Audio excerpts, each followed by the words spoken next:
Carta de Pero Vaz de Caminha.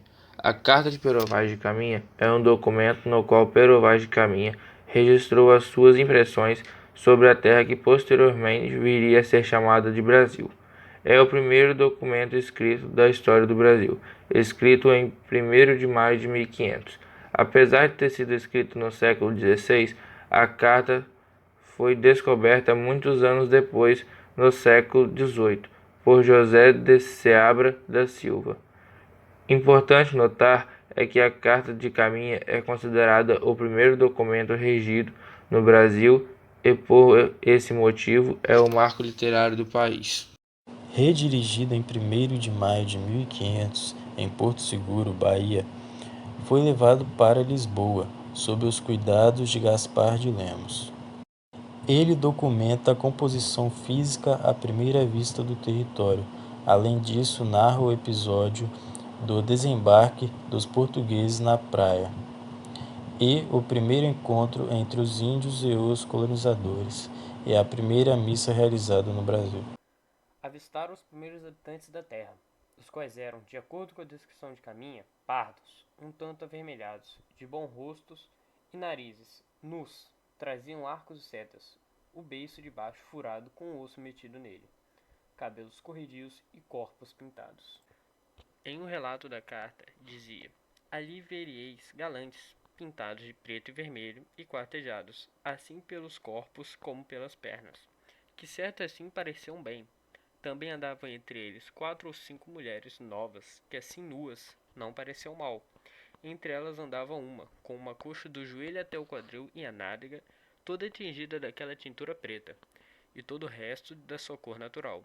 Outra trazia ambos os joelhos com as curvas assim tintas, e também os colos dos pés, e suas vergonhas tão nuas e com tanta inocência assim descobertas que não havia nisso desvergonha nenhuma. Sobre o seu conteúdo, foi uma carta redigida para o rei, de modo a comunicar-lhe o descobrimento das novas terras. Sobre sua composição, foi escrita em 7 folhas, cada qual dividida em 4 páginas. Sua aparição oficial e acadêmica é a obra do filósofo e historiador espanhol Juan Bautista Muñoz, que nasceu em 1745 a 1799. No Brasil, sua primeira publicação foi em 1817, na obra Corografia Brasílica. A Carta de Caminha só pode ser considerada um texto com valor literário porque Pero Vaz de Caminha não era um simples escrivão.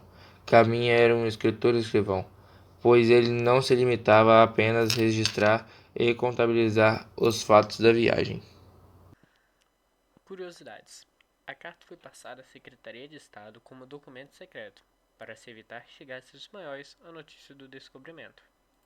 João Faras, médico e cosmógrafo, que fazia parte da tripulação de Cabral, também escreveu uma carta a Dom Manuel I, rei de Portugal, na mesma data. Não conseguiu a mesma notoriedade. Caminha estava viajando para trabalhar como contador da feitoria de Calicut. Resolveu escrever uma carta para agradecer o rei Miguel I e o seu genro Jorge Osório. Havia sido condenado ao decreto na ilha de São Tomé, por ter roubado uma igreja e por ter ferido o padre 4 anos atrás. Caminha pedia perdão para o genro e foi atendido em 1501.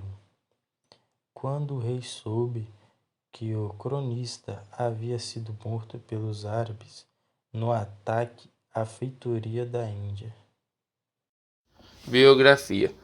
Pero Vaz de Caminha nasceu por volta de 1450 em Porto, Portugal. Seu pai era cavaleiro do Duque de Bragança.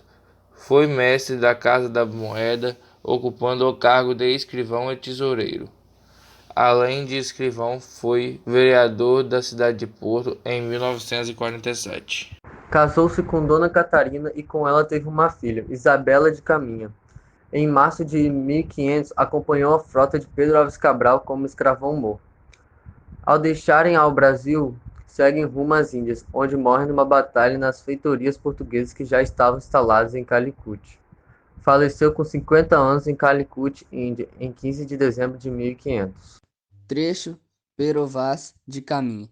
Até agora, Não podemos saber se há ouro ou prata nela, ou outra coisa de metal, ou ferro, nem os vimos.